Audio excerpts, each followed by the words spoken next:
Olá pessoal, tudo bem com vocês? Começando mais um podcast Além da Hora aqui, direto dos estúdios do Grupo Repercussão. E olha só quem está aqui do meu lado, um andarilho aqui da música do nosso Rio Grande do Sul. E eu fiquei sabendo aí até outros países. Paulo Opus Dei, tudo bem contigo? Tudo bem, é um prazer estar aqui com vocês no jornal Repercussão, uma fonte de informação regional, né, que realmente merece nossos aplausos pelo trabalho brilhante que vocês fazem aqui. Valeu, Paulo, muito obrigado. Paulo, que ele é candidato a deputado estadual aqui pelo Podemos. Ô Paulo, conta pra nós aí como é que é essa andança pelo mundo da música, como que tu parou em Nova Hartz, aí uma pincelada em um minutinho. Sabe que a banda Opus Dei começou no município de Campo Novo. Em 2013 a gente sediou em Santo Augusto, e aí passando alguns anos, no final de uma campanha minha, a candidata a deputado estadual, onde fiquei primeiro suplente, eu vim parar 15 dias no final da eleição em Nova Hartz. Gostei de Nova Hartz e estou há quase 5 anos aqui. Ô Paulo, e para onde a música já te levou? Tu comentou aqui no bastidor que tem a oportunidade de tocar até em Uruguai, Paraguai. Me conta mais isso, como é que é? Nesses 31 anos de trabalho com a banda Opus Dei, né, a gente viajou pelos países da América Latina, praticamente quase todos, aí Paraguai, Uruguai, Argentina e outros. E também dentro da nossa federação brasileira, dentro do nosso país, rodamos em muitos estados, que são 31 anos rodando, né? E a gente viaja muito de cidade em cidade, aniversário dos municípios, feiras, exposições.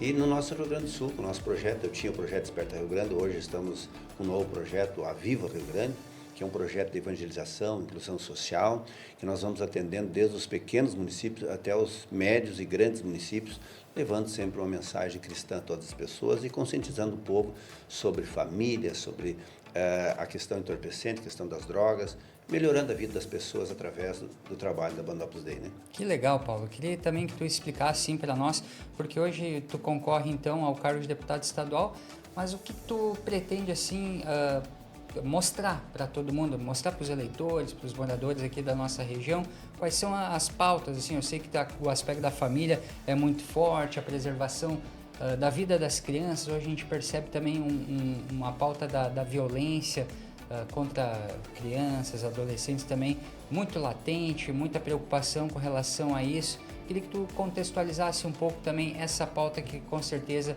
está aí nos teus livros aí também de observação. Com certeza, você sabe que a criança, eu sempre digo que é como se fosse um computador novo, né? Que você começa a instalar os programas e tal. A Bíblia diz, ensina o teu filho no caminho que se deve andar, mesmo depois de mais velho, de idoso, ele não vai se esquecer. O Hitler, aquele ditador cruel, né, que foi um dos piores da história, ele disse em uma ocasião que se dessem as crianças para ele, ele dominava o mundo. Então começa lá na base, lá nos educandários, a conscientização sobre respeitar o professor, respeitar o vovô, a vovó. Uma família estruturada que instrui as suas crianças, nós vamos ter uma sociedade sadia. E o que a gente vê hoje é uma música, e eu falo da música com propriedade, as músicas atacando os nossos jovens, as nossas crianças com letras pejorativas, né, e é o que mais roda por um fator comercial.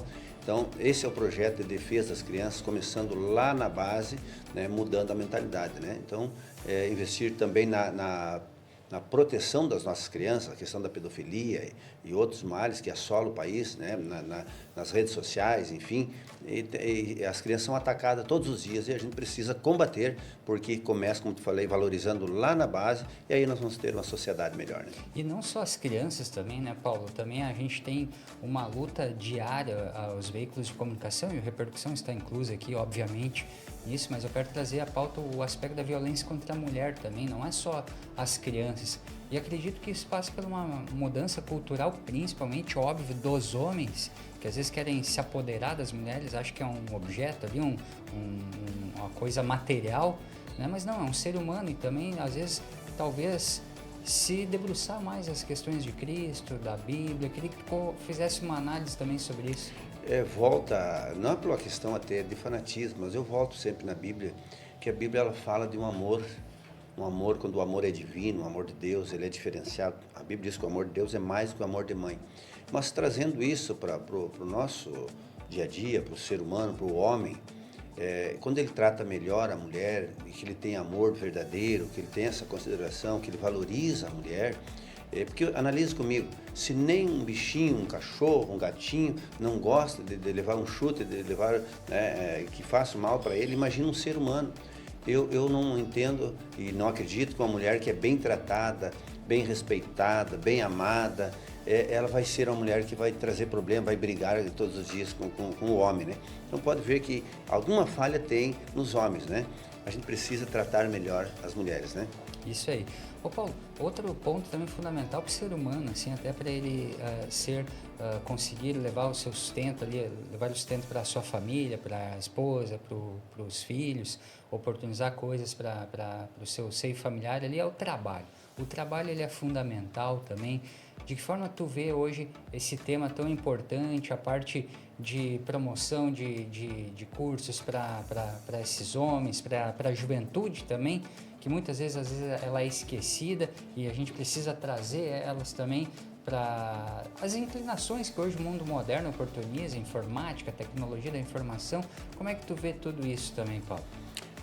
Antes de entrar na questão de preparação, a questão preparatória dos cursos, e é pertinente a tua pergunta, a tua colocação, eu vejo que nós estamos enfrentando um problema nacional.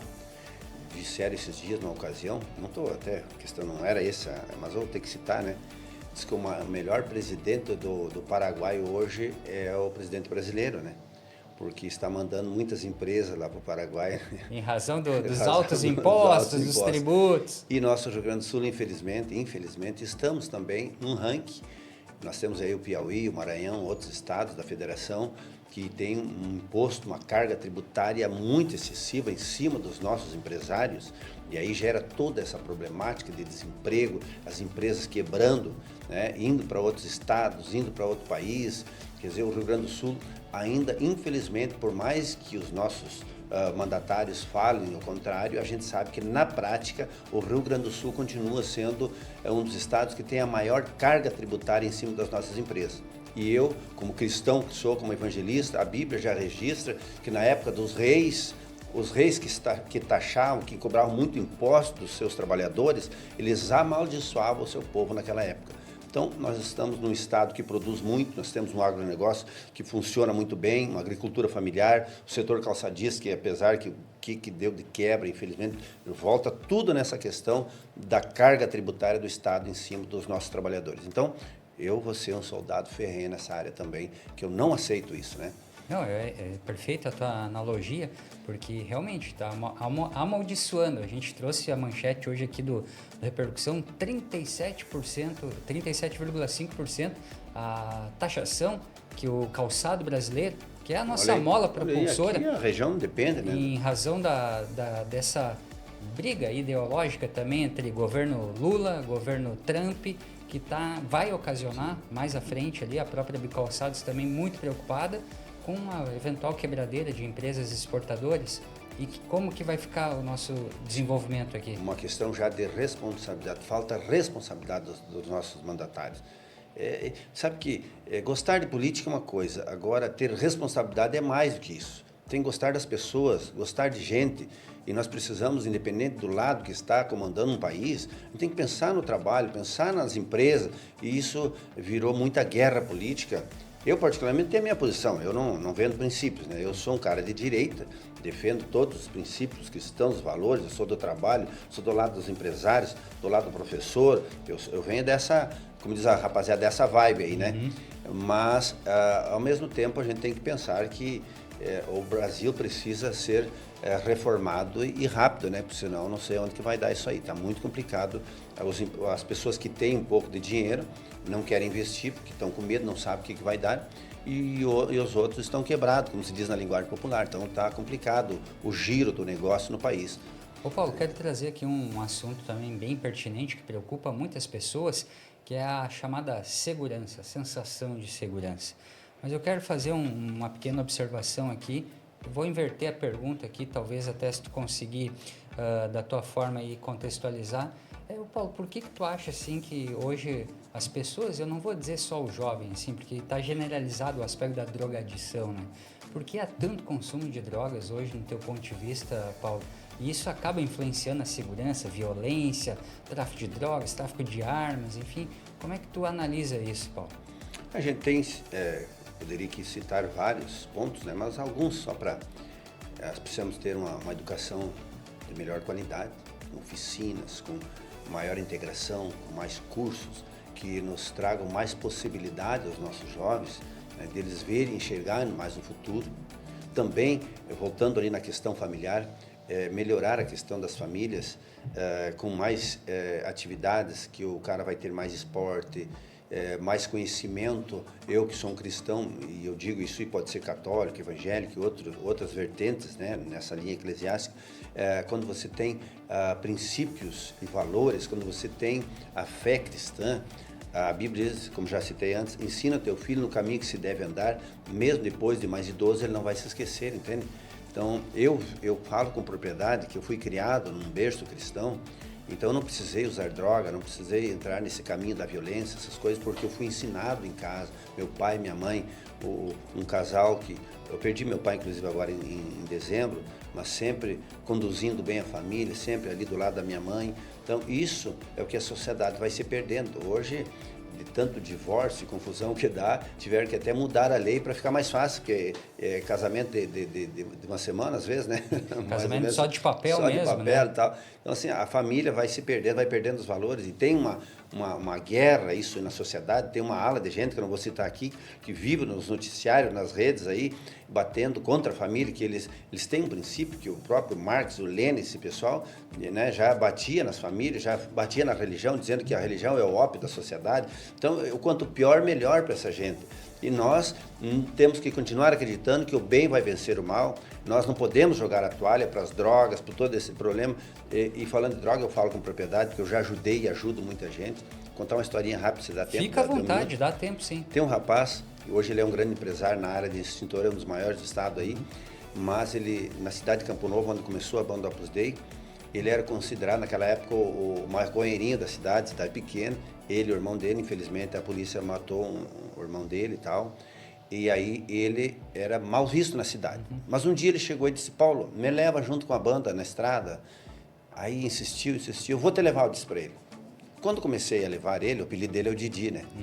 Aí os amigos, os empresários da cidade me chamaram: Paulo, tu tá louco da cabeça. Eles, por quê? Como é que tu vai levar o Didi junto com os guris da banda na estrada? Não pode fazer isso, mano. Vai ficar uma imagem muito ruim para a banda. Então, eu vou ajudar o Didi, eu disse. E começamos a viajar. Eu vou resumir aqui porque é longo, né?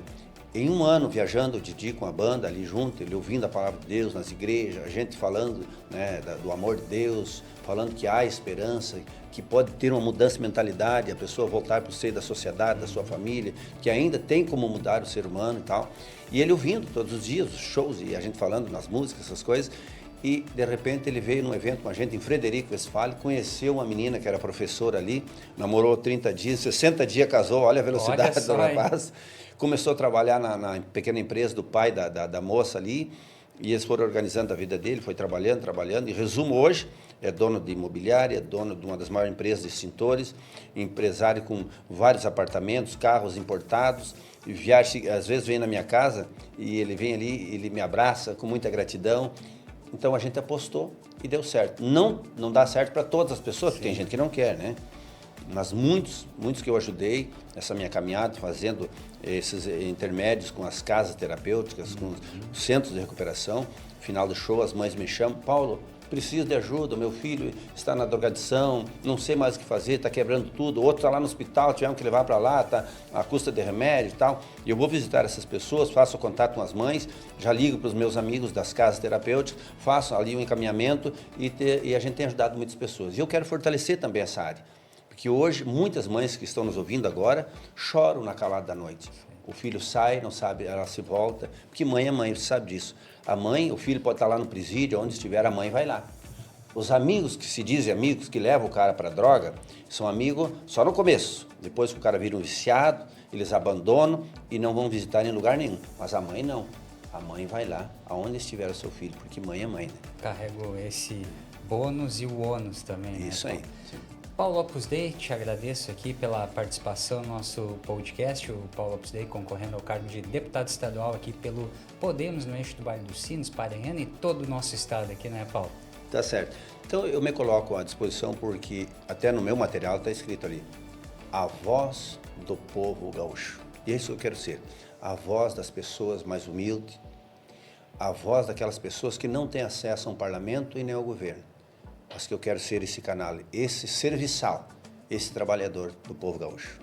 Deus abençoe. Deus abençoe, Paulo. Muito obrigado aqui pela sua participação. Seguidores, fiquem ligados nas nossas redes sociais. Voltaremos em breve. Até mais. Tchau, tchau.